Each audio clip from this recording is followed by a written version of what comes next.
At 13, my parents abandoned me with a note saying, "We can't do this anymore." Years later, when my uncle died, they demanded millions, screaming, "We deserve consideration as your parents." I pulled out the restraining order and watched their lawyer's face go white as Caldwell read the adoption papers. But let me back up, because the real story isn't just about revenge. It's about how a scared kid with nothing became someone who could destroy the people who threw him away without breaking a sweat.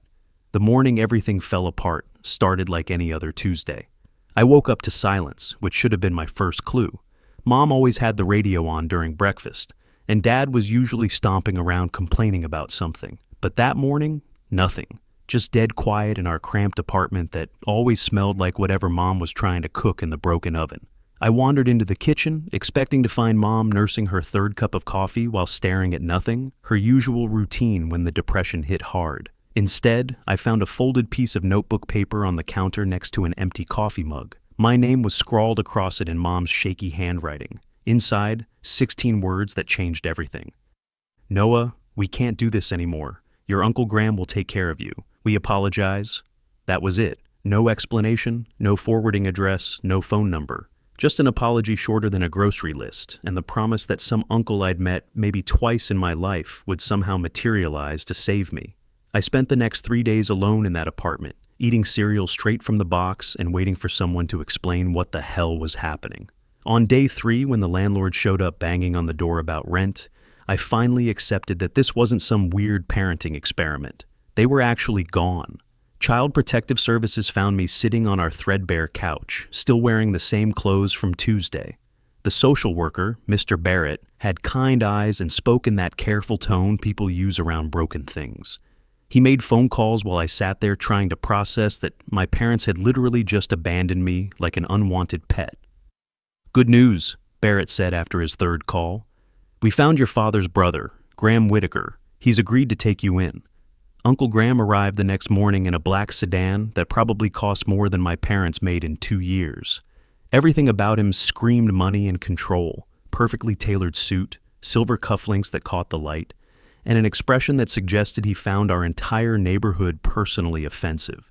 He walked into our apartment like he was inspecting a crime scene, taking in the water stains on the ceiling and the furniture held together with duct tape. "Pack what you can carry," he said without preamble. "One suitcase. We're not running a storage facility." I stuffed clothes, a few books, and a picture of me and Mom at some long-forgotten birthday party into a beat-up suitcase. Everything else, my PlayStation, posters, the desk where I did homework, got left behind. Graham stood by the door, checking his watch while I said goodbye to my childhood in about 10 minutes. The 3-hour drive to his house passed in near silence. Graham would occasionally ask if I needed to stop or if I was hungry, but otherwise treated me like cargo he was delivering. When we finally arrived at his place, I understood why he wasn't impressed by our apartment. His house wasn't just big. It was a full-blown Victorian mansion with manicured grounds and iron gates that looked like they belonged in a movie. "Don't touch the curtains with dirty hands," Graham said as we walked inside. "Breakfast is at 7 a.m. sharp, dinner at 6 p.m. Homework gets done at the desk, not sprawled on furniture. 1 hour of piano practice daily, even though you probably have no talent. Questions?"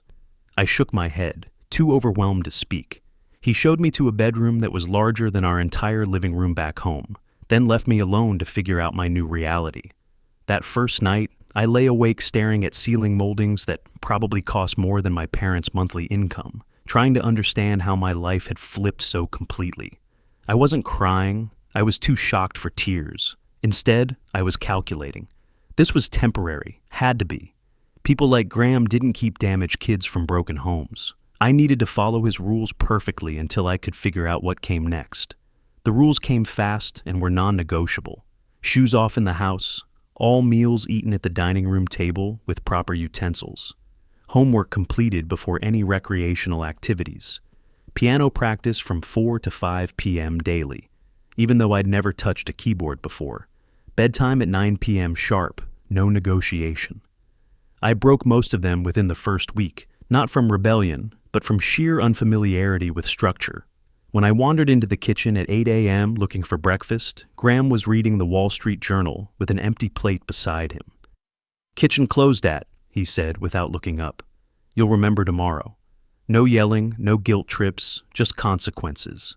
Miss breakfast? Go hungry until lunch. Skip piano practice. Lose television privileges for the week. Fail to complete homework to his standards. Spend Saturday redoing it instead of going anywhere fun. But here's what I didn't expect. The rules had endpoints. Unlike my parents who would blow up and then pretend nothing happened, Graham's punishments were precise and limited. Miss breakfast on Tuesday, but show up on time Wednesday through Friday, and everything was normal again. It was the first consistent system I'd ever encountered. The breakthrough came about 2 weeks in. I was sitting on my bed, looking at an old photo of my parents' wedding, trying not to think about how completely they'd erased me from their lives. Graham appeared in the doorway. I hadn't heard him approach, and noticed me wiping my eyes. Instead of offering empty sympathy or awkward reassurance, he simply handed me a clean handkerchief, sat on the edge of the bed, and stayed quiet until I pulled myself together. No advice, no, everything will be okay, just presence.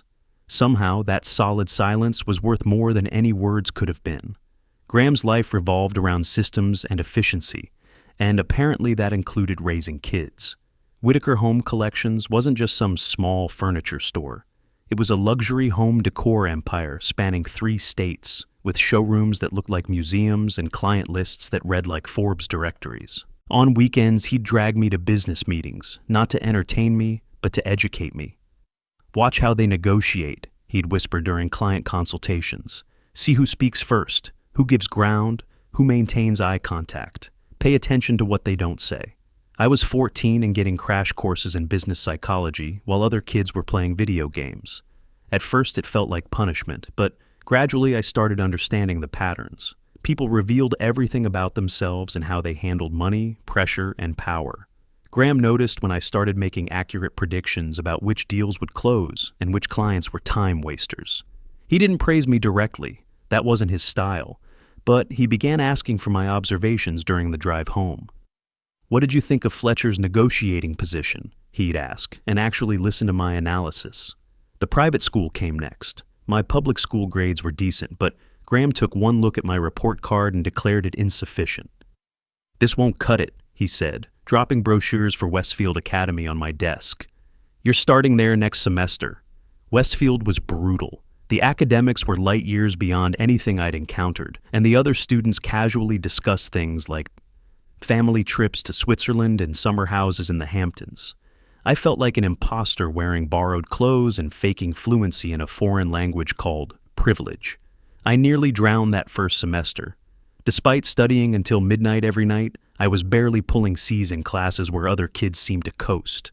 The geometry proofs that made perfect sense to my classmates looked like hieroglyphics to me. Graham's response to my struggles wasn't sympathy. It was strategic. "Your circumstances changed through no fault of your own," he said over dinner one night, "but your response is entirely up to you. Use the opportunity or waste it. I don't invest in lost causes." It wasn't harsh. It was honest. He wasn't going to carry me or make excuses. If I wanted to succeed at this level, I had to figure out how to compete with kids who'd been groomed for excellence since birth. So I did. I used my allowance to hire peer tutors. I formed study groups. I spent lunch periods in the library instead of trying to navigate social hierarchies I didn't understand. By junior year, I'd clawed my way onto the honor roll through pure determination and superior work habits. Graham acknowledged this achievement by placing a leather briefcase on my bed one morning without comment. That was his version of well done. Practical recognition that I was becoming someone who might need professional accessories. The college application battle revealed how completely Graham had been planning my trajectory. While I was thinking about following friends to State University for a normal college experience, he had different ideas. He dropped a stack of Ivy League brochures on my desk with characteristic directness. "Apply to these." "Why do you care where I go?" I asked, genuinely confused by his investment in my future. "State is a perfectly good school." His response cut straight to the heart of our strange relationship. "I never asked to be your guardian either. But here we are, and I'm giving you opportunities your parents never could. You're welcome." That night, he told me something that explained everything. My father had been brilliant at mathematics, but never got the chance for higher education. Graham had received a scholarship while Dad worked at a gas station, creating a resentment that lasted decades. Your mother was smart too, but her opportunities dried up early. I won't let that happen to you. I ended up at Northwestern, prestigious enough to satisfy Graham's ambitions, far enough away to give me breathing room. The acceptance letter arrived on a Tuesday. Graham handed me a pen and said simply, "Sign it, tuition's covered." College was the first time I felt like I could breathe freely, but Graham's training had become second nature. While other freshmen were adjusting to independence, I was already operating with discipline and strategic thinking that made professors take notice. I joined clubs, took on challenging projects, and discovered I had real talent for marketing strategy and business analysis. Summer internships at Whitaker Home Collections weren't typical nepotism. Graham rotated me through different departments, like I was a management trainee he was evaluating. Inventory management one summer, vendor negotiations the next, then marketing and customer relations. By graduation, I knew the business from every angle. Moving back to the mansion after college felt different. This time, I wasn't a displaced kid trying to follow impossibly strict rules. I was the company's new marketing director, earning a salary that would have seemed like fantasy money to my parents. Graham and I settled into a routine that worked. Two independent professionals sharing space, occasionally collaborating on business decisions, maintaining mutual respect. I spent the next 6 years systematically modernizing Whitaker Home Collections. We launched new store formats, overhauled supplier relationships, and built an e-commerce platform that tripled our online revenue. Graham gradually handed over more responsibility, watching approvingly as I implemented strategies that exceeded his projections. By 27, I was essentially running the company's day-to-day operations, while Graham focused on long-term strategy and major client relationships. We made a good team. His experience and connections paired with my fresh perspective and technological adaptability. Then everything changed with a single word: leukemia.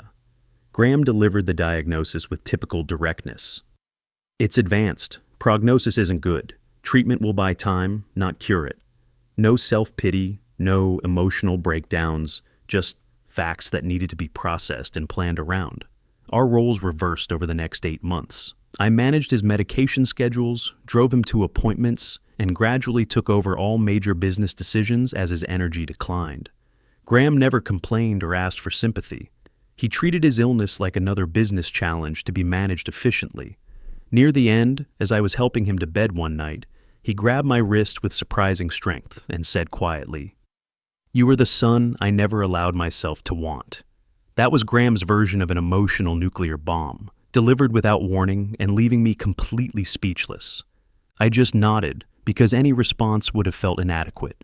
He died peacefully 8 months after the diagnosis, leaving behind a business empire, a mansion, and me. The throwaway kid he'd transformed into someone capable of handling both. The funeral was small but significant. Business associates, a few distant relatives, and employees who respected Graham's integrity. Standing at the gravesite, I realized the man my parents had always described as cold and controlling was the only adult who'd ever truly invested in my future. For 3 weeks after the funeral, I focused on business operations and tried to adjust to the echoing silence where Graham's sardonic commentary used to fill the mansion. I ran morning meetings, signed contracts, and maintained the systematic excellence he'd taught me, honoring his memory through competent execution rather than emotional theatrics. Then Caldwell's call came. Graham's attorney needed to schedule a will reading, standard procedure for wrapping up estate matters. I expected routine paperwork, maybe some charitable donations, possibly a few business associates mentioned for minor bequests. I had no idea my parents were about to crash back into my life like a meteor. Walking into Caldwell's marble lobby that Friday morning, I spotted 2 people I hadn't seen in 15 years sitting in the waiting area like they belonged there. My mother had attempted some kind of business casual costume, a blazer that screamed discount store, and pearls that caught the light wrong. My father wore an ill-fitting navy suit and the expression of someone preparing to close a major deal, their eyes locked on me with a mixture of shock and calculation. "Noah," Mom gasped, "look at you, honey." Dad offered a curt nod. "You've grown up?" "Yeah," I replied. "Tends to happen when someone actually feeds a kid instead of abandoning them with a sticky note." The secretary ushered us into Caldwell's conference room, where legal documents were arranged with military precision. Caldwell adjusted his glasses and prepared to detonate what would become a family nuclear bomb. "Thank you for coming. We're here to read Graham Whitaker's last will and testament." Before he could continue, Mom raised her hand like she was in elementary school. "Before you start, we're Noah's parents. Graham may have stepped in temporarily, but obviously family has rights." I couldn't help smirking. "Interesting. Did you remember that 15 years ago, or just this morning?" Caldwell ignored the tension and opened Graham's file. Graham Whitaker leaves the following to his legal ward and adopted son, Noah Grant. Primary residence valued at $1. Million cash savings of $2. Million and 70% controlling interest in Whitaker Home Collections, valued at approximately $47 million. The words hung in the air like smoke from an explosion. I leaned back in my chair, arms folded, watching my parents' faces as their brains tried to process numbers that large.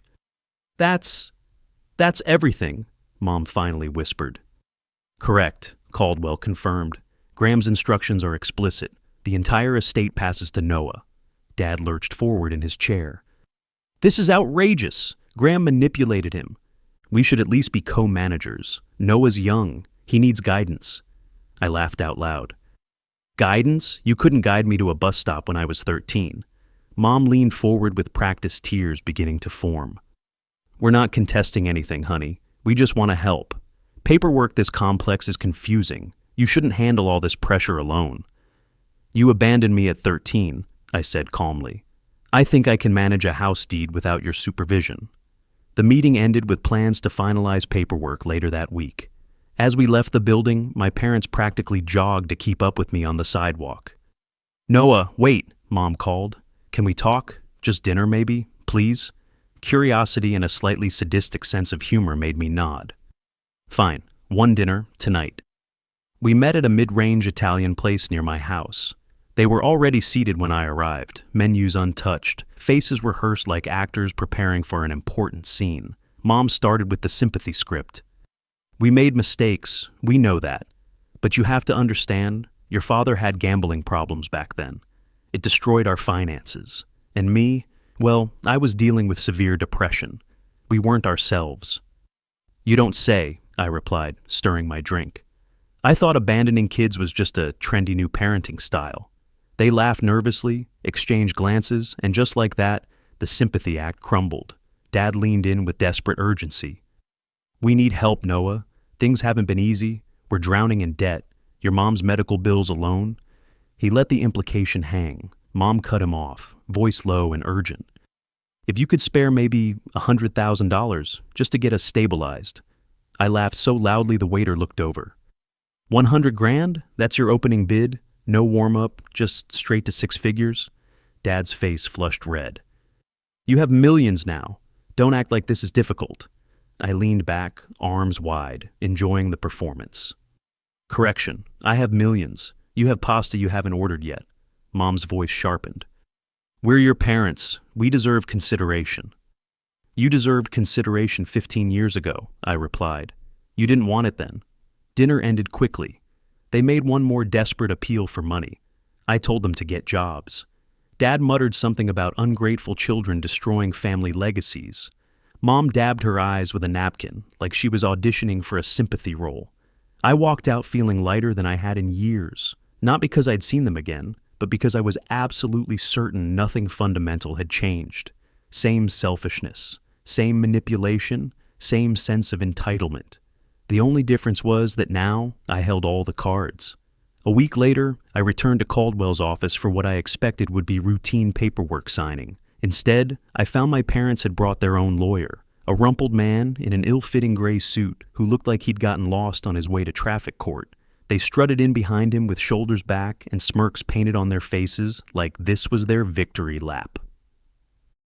"Ready to correct this little misunderstanding?" Dad asked, dropping his briefcase on the conference table like he was preparing to buy the building. "Misunderstanding?" I asked. "You mean the part where Graham raised me for 15 years and you didn't?" Mom flashed her fake smile.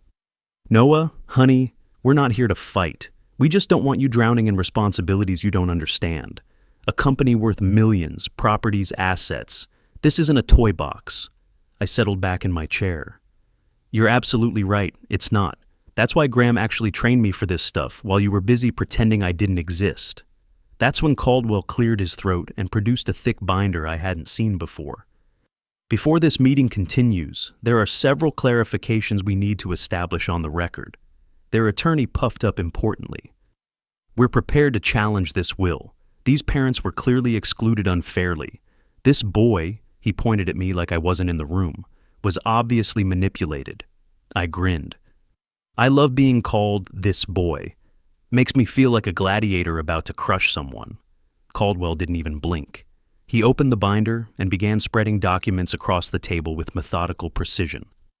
First, he announced, Noah wasn't just Graham's ward. At age 16, Graham legally adopted him. Here are the documents, signed, sealed, and approved by family court. Their lawyer's pen froze midair. Mom's mouth fell open. What? That's impossible. Caldwell pushed the papers closer. Not impossible, legal fact, which means, by law, Mr. and Mrs. Grant, you have no standing in this estate whatsoever. Dad's face turned bright red. We're his biological parents, I shrugged. Congratulations, biology makes you DNA donors, not parents. But Caldwell wasn't finished. Second, Mr. Whitaker anticipated exactly this scenario. He hired private investigators to document your repeated attempts over the years to extort money from him. He produced another stack of papers. Phone records, bank transfer requests, emails, it's all here. Every attempt to squeeze him for cash. And now, immediately after his death, here you are again. Their lawyer was shuffling papers like he wanted to hide under the table. Third, Mr. Whitaker left a personal letter to be read in exactly this situation. Caldwell opened to a specific page and cleared his throat. Noah, if you're hearing this, they've shown up just like I said they would. They won't change. They'll circle back whenever they smell money. Don't let them take what you've earned. If they try to contest this will, this letter is your shield. Remember, family isn't who brings you into the world. It's who shows up when the world walks out. The room went completely silent. Then Caldwell dropped the nuclear option. And finally, the deterrent clause. If anyone with legal standing contests this will, all assets, house, savings, company shares, automatically transferred to charity, specifically the Children's Cancer Foundation. He paused for effect. To be clear, only parties with legal standing can trigger this clause. Outsiders cannot. And Mr. and Mrs. Grant have no legal standing whatsoever. I couldn't help myself. I started laughing. So please, go ahead and sue me. The only thing you'll accomplish is funding cancer research. Mom slammed her hand on the table. This is theft. You can't steal our son and our inheritance. Funny, I said, leaning forward. Because last I checked, you already threw your son away. Now you're just angry that someone better picked up the pieces. Dad snarled. You'll regret this. I leaned back, completely relaxed. No, I won't. But you might regret not investing in a mirror 20 years ago. That sent Mom into full meltdown mode. You ungrateful little brat, after everything we gave you. Like what? I interrupted. The night you dumped me with a sticky note, or the 15 years of silence afterward. Real hallmark moments. They tried shouting over me, throwing every guilt trip in the book. We're your real family. You'll understand loyalty when you're older. Graham brainwashed you. But it was pathetic. They sounded like children throwing tantrums after being caught stealing cookies. Their lawyer tried unsuccessfully to rein them in, but they were too far gone. Mom actually pointed at me like she was casting a spell. You think you're so smart, but you're still just a scared little boy. You'll fall apart without us. I smirked. I've been falling apart without you my entire life. Guess what? I'm still standing. Caldwell signaled, and 2 security guards entered the conference room. That will be all. Please escort Mr. and Mrs. Grant from the building. The expression on their faces as security stepped forward was absolutely priceless. They started protesting, claiming they had rights, demanding to speak with someone in charge. But Caldwell simply closed his binder and announced, "This meeting is concluded. Watching my parents get marched out of that glass tower, Screaming about betrayal and blood while everyone in the lobby stared was the kind of satisfaction money couldn't buy. Their shouts of family loyalty echoed through the marble hall, but everyone else saw them as exactly what they were. Two delusional people throwing public tantrums. I knew it wasn't over. People like them don't accept no as a final answer. They interpret it as try again louder. So I didn't wait. I drove straight to the courthouse and filed for a temporary restraining order. The judge signed it that afternoon.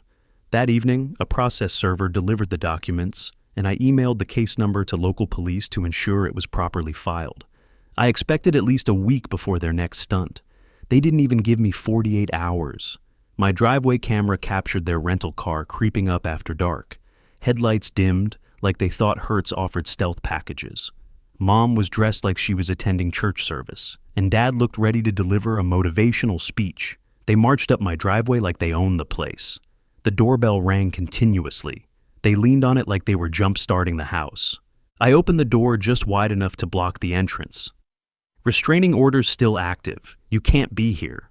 Mom produced that sickeningly sweet smile she always used on people she wanted something from. We just want 5 minutes. Great, I said. Take them outside the gate. You've got 4.5 left. Naturally, they pushed past me like I was an apartment building manager. Dad immediately started examining every aspect of the house like he was mentally pricing everything for Craigslist. Mom ran her fingers along the banister like she was already deciding where to put her decorative items. This place, she said, looking around with that calculated tone, was meant for family. It is, I replied, just not the kind that abandons their kids and comes back 2 decades later looking for handouts. That cracked her smile for a moment. Then Dad stepped in with his intimidation routine. Drop the attitude. Without us, you'd still be nothing. You owe us everything. I tilted my head toward the corner where a red light was blinking steadily. Say that again, louder. For the camera. Judges love this kind of material. His face turned crimson. Mom launched into her guilt trip script about how difficult child rearing was, how much they'd sacrificed, how ungrateful I was being. Dad tried intimidation, puffing his chest, raising his voice, shouting about respect and family obligations. It was like watching the world's worst actors competing to see who could sound most delusional. I didn't engage. I leaned against the wall and let them exhaust their entire script, watching them realize I wasn't interrupting or defending myself. When they finally ran out of rehearsed lines, I pointed toward the driveway. Time's up. Walk out or the cops escort you. Dad actually smirked. Call them. We'll tell them our son locked his own parents out of their home. Perfect, I replied, immediately dialing 911. Make sure you spell trespassing correctly when you file your complaint. The police arrived faster than I'd expected. They were already familiar with the restraining order and had all necessary paperwork. They asked questions out of politeness, but their body language was clear. They were tired of repeat offenders wasting everyone's time.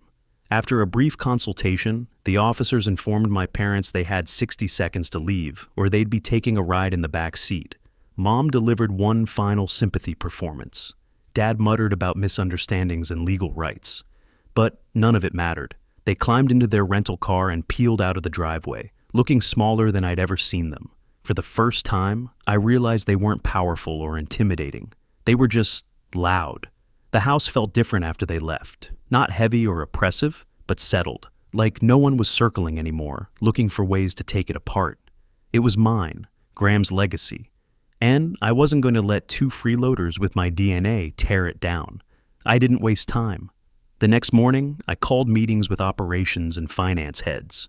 We tore through the company like Graham would have wanted. No fluff, no dead weight dragging us down. We eliminated underperforming product lines, fixed shipping inefficiencies that were bleeding money, and redesigned our website so it didn't look like it was built during the dial-up era. Within 2 months, online sales had doubled. Physical stores started moving inventory when we stopped letting boxes collect dust in storage areas. By quarter's end, we'd approved 2 new expansion locations, the ones Graham had circled in his strategic notes years earlier. This time, it wasn't gambling on growth. It was controlled, clean, and profitable. Employees noticed the difference. Initially, they had looked at me like I was lucky enough to inherit a business from my uncle. But when problems got solved before they became disasters, Paychecks arrived on time every week, and I was present instead of hiding in some corner office. They started bringing me serious issues before they became fires. That's how you build trust, not through speeches about teamwork, but through consistent, competent action.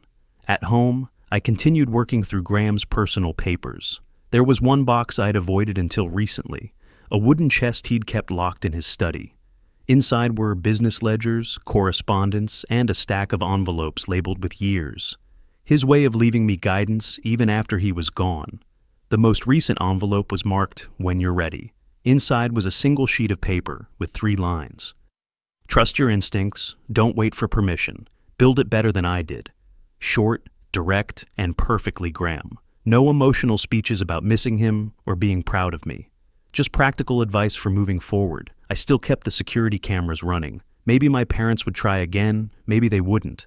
Entitlement doesn't die. It just hibernates until it thinks you're worn down, enough to cave. But I wasn't worn down. Every time I drove past the construction site where our new store was taking shape, every time a financial report showed black ink instead of red, every time I locked up the house knowing it was secure, it felt like another nail in their coffin of control over me. They'd had their chance when I was a kid. They threw it away. Graham picked up the pieces and built them into something worthwhile. Now, it was my turn to make it thrive, instead of just survive. The last time I saw my parents was on grainy security footage from outside the front gate. They drove by slowly, windows down, staring like tourists who couldn't afford admission tickets. They didn't stop, didn't ring the bell, just looked. Probably understanding that the only way they'd ever see inside again was through security camera footage. I didn't wave, I didn't even step outside. I just let the camera record them driving away, getting smaller and smaller until they disappeared completely. Graham had told me once, "Some people grow when they lose power, others just shrink. Your parents, they'll shrink. You'd better grow." I didn't understand it at the time, now I do. Standing in the office looking at quarterly profit reports on my computer screen, listening to staff laughing in the hallway, watching construction crews break ground on new locations, I realized I was growing exactly like he'd predicted, and my parents, wherever they were now, were learning what it felt like to be the ones left behind.